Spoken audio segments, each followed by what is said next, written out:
Hello everyone, it's Rose Fatal.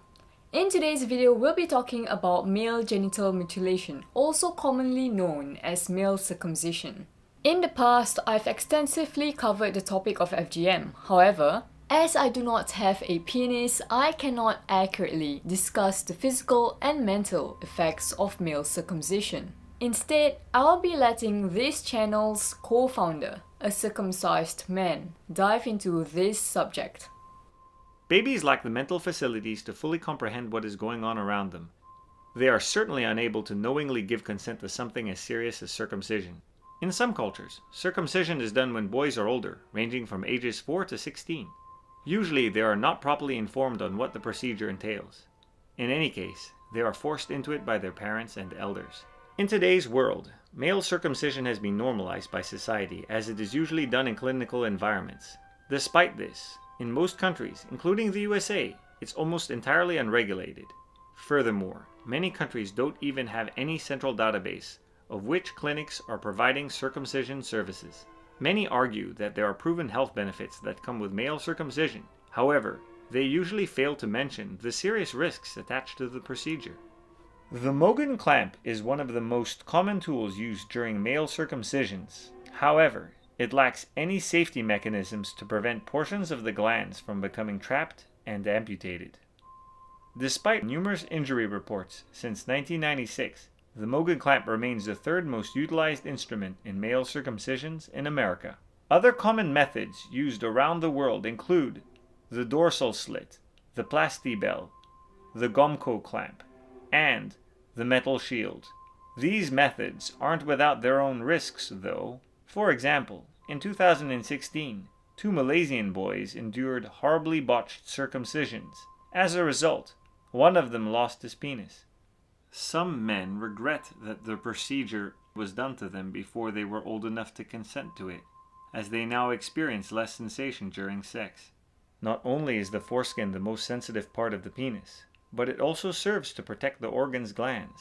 Some religious practices that are involved in male circumcision are harmful. For example, this is a procedure called bapet, which is an ancient form of circumcision where the moil uses his mouth to supposedly cleanse the wound. Now, thousands of years ago, that may very well have been a hygienic measure, but we have better methods now, and the point is you can transmit the herpes virus this way. According to the New York Health Department, in New York, from the year 2000 onwards, 24 babies have contracted neonatal herpes, of which 2 have died and 2 were permanently brain damaged. And so this is 100% legal in the United States, also in England. Again, you just have to imagine if this were done to a girl, I don't think the laws would be quite so kind. Here we have an attempt to at least regulate this practice in New York City. This was met with great resistance. The thought was that even having the parents sign a consent form saying they acknowledge, they know in advance that there will be oral contact was seen as too much among this very orthodox community. And so Romy Cohen, a representative, said that he'd performed more than 25,000 circumcisions in New York City and elsewhere, almost every time he puts his mouth on the baby's penis, and this is not rare. In New York City, it happens 3,600 times every year. If one hopes to make a change among communities that practice genital mutilation, spreading awareness regarding consent and bodily autonomy is vital.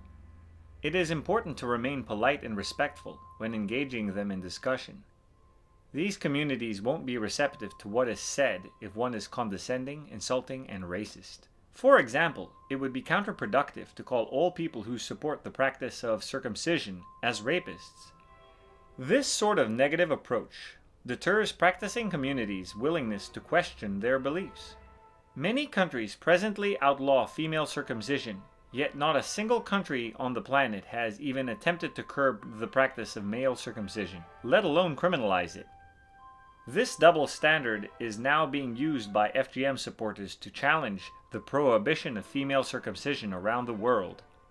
They argue that if the law had protected girls and boys equally, it might have been valid, but as it stands, it's unconstitutional.